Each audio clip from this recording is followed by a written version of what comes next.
जय हिंद फ्रेंड्स। आज हम यहाँ पे एक ऐसे मुद्दे की चर्चा करने के लिए आए हुए हैं जो आजकल देश में बहुत कौतूहल का विषय बना हुआ है।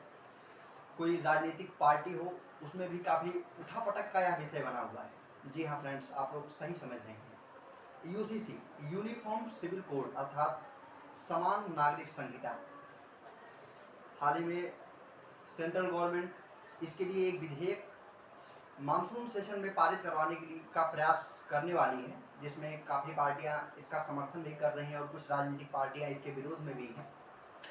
आज हम प्रायः समझने का प्रयास करते हैं कि यूनिफॉर्म सिविल कोड है क्या चीज़ और इसके आने से भारत के नागरिकों के लिए क्या बेनिफिट होगा और क्या लॉस होगा, उसको हम आज थोड़ा आसान भाषा में समझने का प्रयास करते हैं। देखिए, इसे हम बेसिक दो पार्ट में डिवाइड करके समझेंगे कि एक तो कॉन्स्टिट्यूशनल बेस, इसका संवैधानिक आधार क्या है, और दूसरा समझेंगे कि सोशल बेस, एक इसका सामाजिक आधार और ढांचा क्या चीज़ है। तो सबसे पहले स्टार्ट करते हैं कॉन्स्टिट्यूशनल बेस से।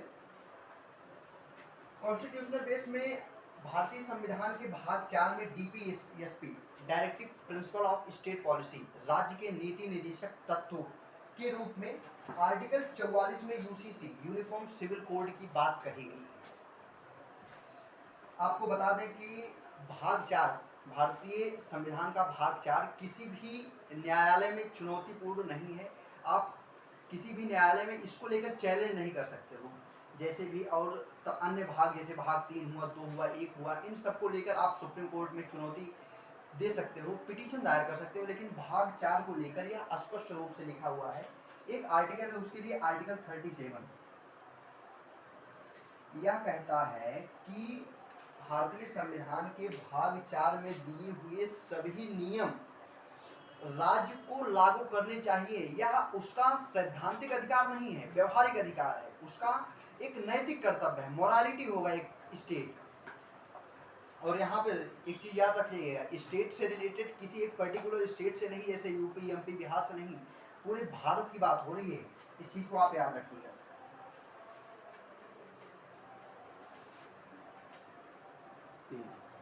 सबसे पहले हम यह समझने का प्रयास करते हैं कि भारत में यूनिफॉर्मिटी का मतलब क्या है। यूनिफॉर्मिटी का मतलब होता है इक्वलिटी से। यूनिफॉर्म का मतलब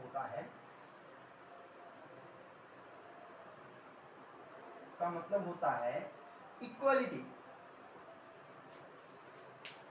समानता।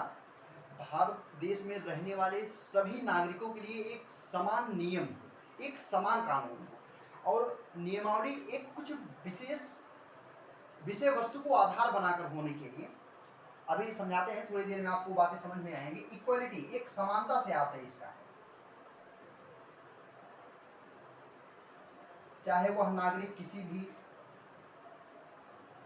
धर्म से हो, किसी भी जाति से हो। यह धर्म अथवा जाति को आधार बनाकर किसी में भी भेदभाव ना करना ही इक्वालिटी, समानता को प्रदर्शित करता है या दर्शाता है। इसके लिए अब हमारे भारतीय समाज में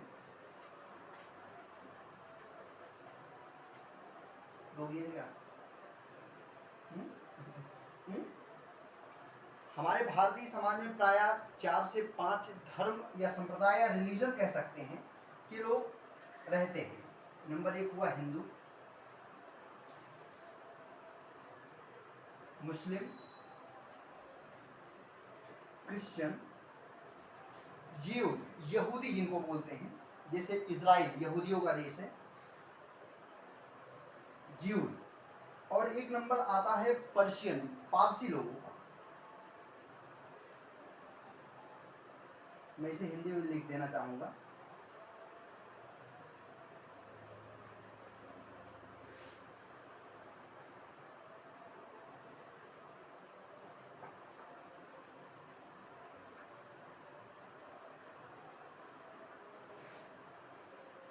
सबसे बड़ी बात, हिंदू। हिंदू है कौन? आप लोग समझ रहे हैं कि संप्रदाय और मजहब जातियां बौद्ध हैं, जैन हैं, सिख हैं। आपको बताएं कि ये सब हिंदू वर्ग में ही आते हैं। बौद्ध हुआ, जैन हुआ, सिख हुआ, ये सब प्रायः हिंदू धर्म से ही बिलोंग करते हैं। तो जो नियमावली, जो प्रोसेस हिंदू धर्म के लिए बनेगा वो स्वतः ही इन सब पे लागू हो जाएगा, क्योंकि ये भी हिंदू के ही एक पार्ट है, कैटेगरी से डिवाइड होकर बने हुए हैं। मुस्लिमों के लिए एक अलग से प्रोसेस, इसके लिए जो कोर्ट जो प्रोसेस चलता है, कानून चलता है, उसको बोलते हैं हिंदू कोड बिल। अभी इसके बारे में हम समझेंगे कि यह हिंदू कोड बिल क्या होता है। एक ये होता है मुस्लिम पर्सनल लॉ,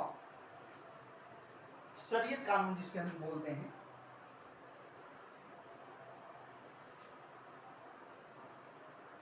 मुस्लिमों का बेसिक जो नियमावली आधार लिया गया है वो शरीयत कानून, उनके कुरान से लिया गया है।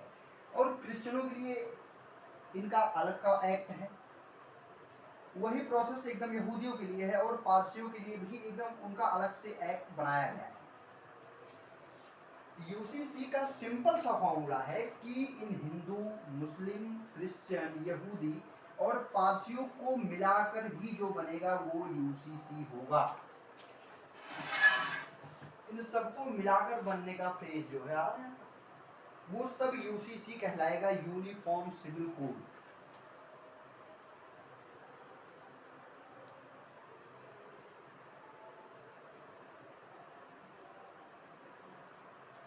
उम्मीद करता हूं कि यहां तक आपको बातें बेहतर समझ में आई होंगी। हाँ,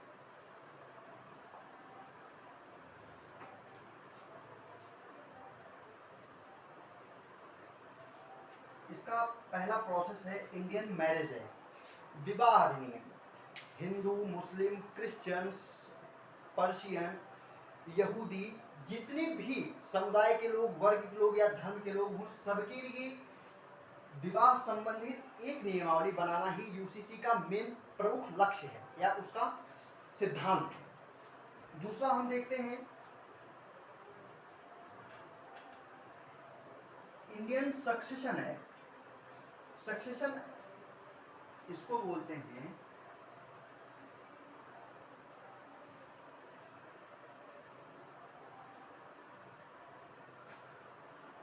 भारतीय विवाह अधिनियम, इसे बोलेंगे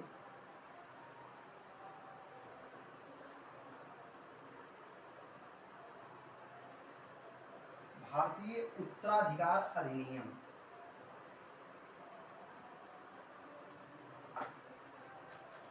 और ये तीसरा जो पार्ट है, सबसे इंपॉर्टेंट पार्ट होता है Indian maintenance and guardianship act.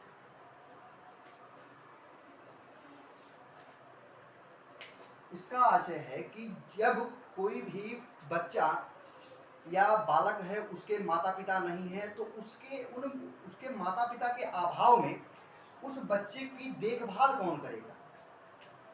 इसको हम बोल सकते हैं हिंदी में अवयस्कता।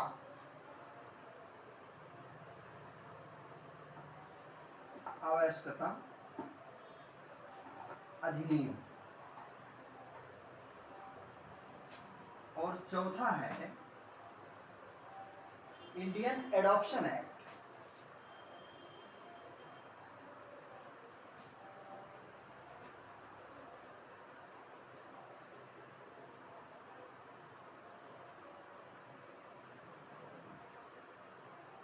भारतीय गोद अधिनियम, इसके बारे में हम थोड़ा एक्सप्लेन करते हैं।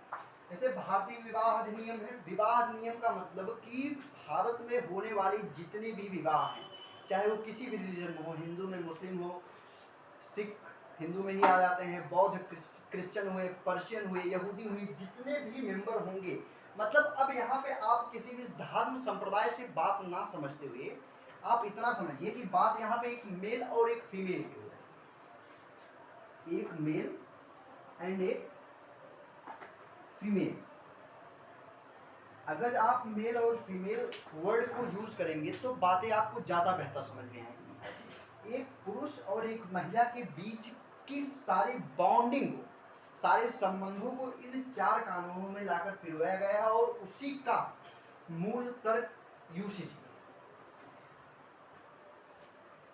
किसी भी कानून में, किसी भी धर्म संप्रदाय में, हिंदू मुस्लिम में, जब भी किसी पुरुष और महिला का विवाह होगा तो उसके लिए एक रजिस्ट्रेशन कराना पड़ेगा, अनिवार्य होगा, ऐसा उसकी नियमावली में आ सकता है। बस ये प्रोसेस, ये समझाने का एक तर्क है, एक पहलू है जो मैं आपको बताने की कोशिश कर रहा हूँ, और उम्मीद कर रहा हूँ कि आपको बातें समझ में भी बेहतर आ रही होंगी।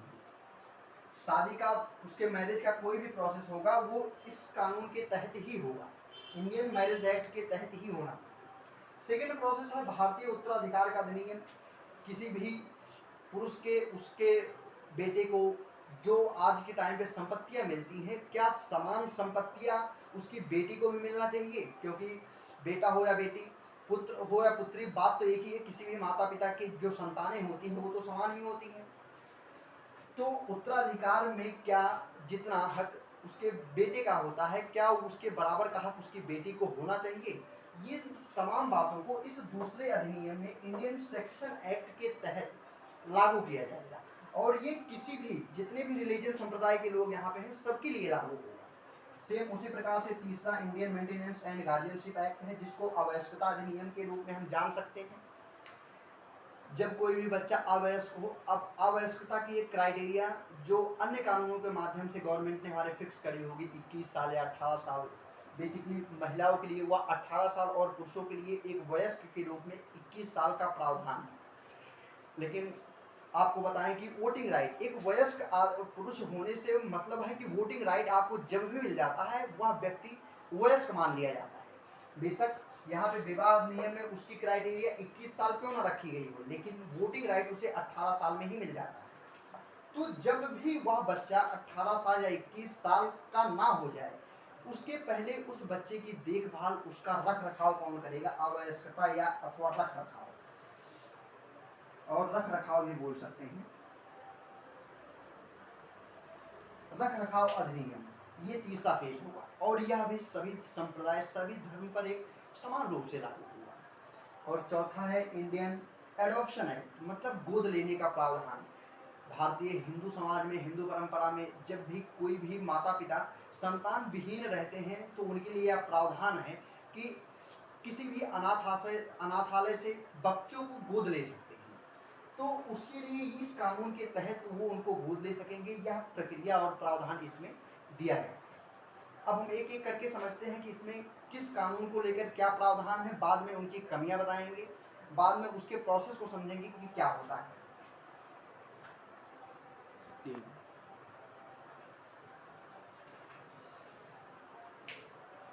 आप लोग भी थोड़ा इससे परेशान महसूस कर रहे होंगे और वीडियो शायद थोड़ा लंबा ना बन जाए, इसलिए इसके आगे की प्रक्रिया हम पार्ट 2 में लेकर यथाशीघ्र ही आपके सामने प्रस्तुत होंगे। तब तक के लिए धन्यवाद।